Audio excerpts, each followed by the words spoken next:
रही है, हमने घोषणा पत्र में वो गारंटी दी थी। तो क्या आपको लग रहा है कि वही सब बात रही? लेकिन ये बड़ी खबर सामने आ रही है। मंडी की लोकसभा सीट से कंगना रनौत की धमाकेदार एंट्री राजनीति में देखिए हो गई है। किसी को लग नहीं रहा था जिस तरीके, लेकिन उनके बयान देखिए उस दौरान काफी ज्यादा चर्चा में रहे थे जब वो प्रचार के दौरान उतरती थी। हिमाचल के मंडी से बीजेपी की और हमको ये भी देखना होगा अंजलि कि उन्होंने बॉलीवुड का अपना जमाया करियर भी कहीं ना कहीं दांव पर लगा दिया था इस राजनीति में उतरने के लिए। और कंगना को बॉलीवुड से भी अब देखिए बधाई मिल रही है। अनुपम खेर जैसे नेता उन्हें बधाई दे रहे हैं। और देखिए ट्वीट भी सामने आ रहा है, एक्स हैंडल पर भी रिएक्शन आ रहा है और क्या कहा जा रहा है वो भी हम आपको दिखाएंगे। और सिलसिला है वो जारी है। बधाई अनुपम खेर ने ट्वीट किया, प्यारी कंगना तुम्हारी बड़ी विजय पर बधाई हो, तुम रॉक स्टार हो।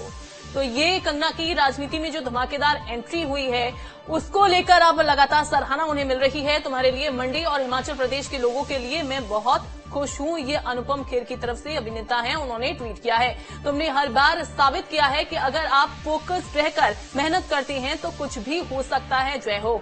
हालांकि अनुपम खेर की जो बीवी किरण खेर है उनका इस बार टिकट कट गया था, लेकिन कुल मिलाकर के यही उनका एक जेस्चर अच्छा है कि उन्होंने कंगना रनौत की एंट्री पर उनको बधाई दी। और ये सबसे बड़ी बधाई के तौर पर उनके इंडस्ट्री से दिखाई देगी, क्योंकि कंगना रनौत पिछले 3-4 सालों में जिस तरीके से सुर्खियों में रही हैं और जिन बातों को लेकर के सुर्खियों में रही शिवसेना की उद्धव सरकार से, वो पूरी तरह से टक्कर लेती नजर आई। और उसके बाद बॉलीवुड पर भी उन्होंने कई गंभीर आरोप लगाए और पूरी तरीके से बॉलीवुड दो फाड़ हो गया था। और उसके बाद ये कहा जा रहा था कि वो बीजेपी की और सनातन की लाइन पर आगे बढ़ रही हैं। और फिर वही हुआ जिसका अंदाजा बहुत 2 साल पहले से लगाया जा रहा था कि कंगना को बीजेपी से टिकट मिल सकता है और मंडी सीट से उन्हें टिकट मिला। और मंडी की जो जनता है उन्होंने भी अपने कंगना रनौत को अपनी बेटी बताया, बोला कि हिमाचल की बेटी हमारे पास है, उन्हीं को देंगे। और वही होता हुआ नजर आया। बिल्कुल। और प्रदीप तिवारी भी सीनियर जर्नलिस्ट हैं, वो भी हमारे साथ जुड़ गए हैं। कंटिन्यू हम करेंगे और अब मैं आना चाहूंगी, अजय जी से हमारी बात हो चुकी थी, डॉक्टर अजय चंद्राकर आपके पास में आना चाहूंगी, क्योंकि जिस तरीके से अब ये ओवरऑल इस समय जो रुझान सामने आ रहा है, हालांकि वोटों की गिनती अभी तक जारी है, नेक टू नेक फाइट यहां पर इंडिया गठबंधन देता हुआ एनडीए को नजर आ रहा है। क्या लगता है कि एनडीए ने कहीं ना कहीं इंडिया गठबंधन को उस लेवल पर नहीं समझा, उस लेवल पर मेहनत नहीं की, या फिर बहुत ज्यादा ओवर कॉन्फिडेंट यहां पर एनडीए नजर आया? इसके बहुत से आयाम हैं। मूल बात यह है, यह तो मानना पड़ेगा कि इंडिया गठबंधन बहुत ही मुस्तैदी के साथ चुनाव लड़ी है और जो 400 का नारा जिस तरह से एनडीए के द्वारा दिया गया था उनको बैकफुट में ला दी। लगभग 25% सीट की कमी आ रही उनके टारगेट के हिसाब से। ठीक बात। तो यहाँ पर अंजलि जी अगर आप देखेंगी तो 400 का मसला है जो नारा था 2004 में कांग्रेस और बीजेपी दोनों को मिला दें तो 283 सीटों पर उनको सफलता मिली थी।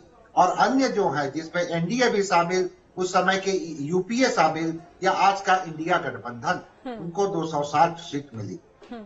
2009 में कांग्रेस और बीजेपी दोनों मिलकर के 322 सीटों पर सफलता हासिल किए और अन्य को 221 सीटों पर सफलता मिली।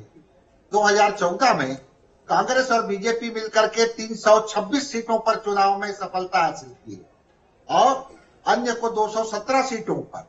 और 2019 में कांग्रेस और बीजेपी मिलकर के टोटल 355 सीटों पर जीते थे और अन्य को 188 सीटों पर। इसका मतलब है कि राष्ट्रीय राजनीतिक दलों का चाहे बीजेपी की सीट जब बढ़ती है तो कांग्रेस की सीट घटती है और कांग्रेस की सीट जब बढ़ती है तो बीजेपी की सीट घटती है। अन्य जो है उनकी भी सीटों में परिवर्तन होता है।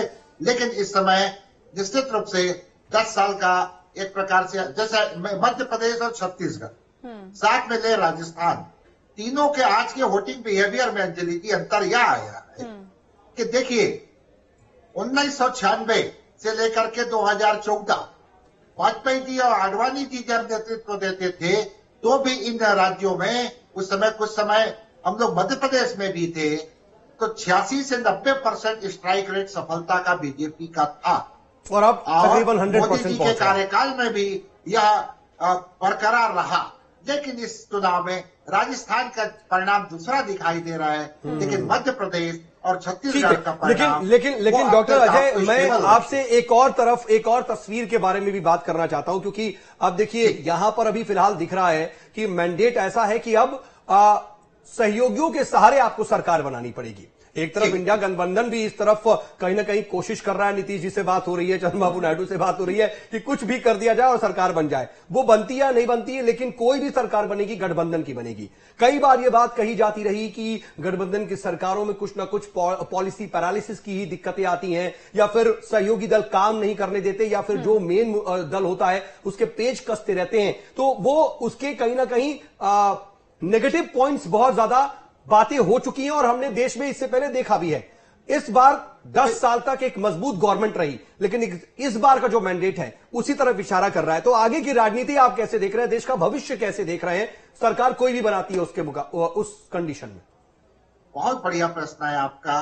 पहली बात तो यह है कि सबसे बड़े दल के रूप में बीजेपी उभरी है, तो महामहिम राष्ट्रपति जी सबसे पहले सरकार बनाने का न्योता बीजेपी को ही देंगे संविधान के अनुसार, और उनको बहुमत एक निश्चित टाइम दिया जाएगा तो वो साबित करें।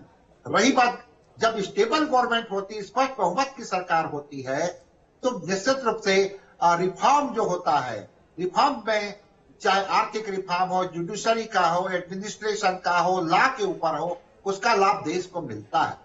लेकिन गठबंधन और हमने सर देखा भी, ये 10 सालों में हमने देखा जीएसटी जैसा बड़ा कदम उठाने में कोई परेशानी नहीं हुई, 370 जैसा कानून हटाने में दिक्कत नहीं हुई, नोटबंदी करने जैसे बड़े फैसले में कोई दिक्कत नहीं हुई। बिल्कुल सही।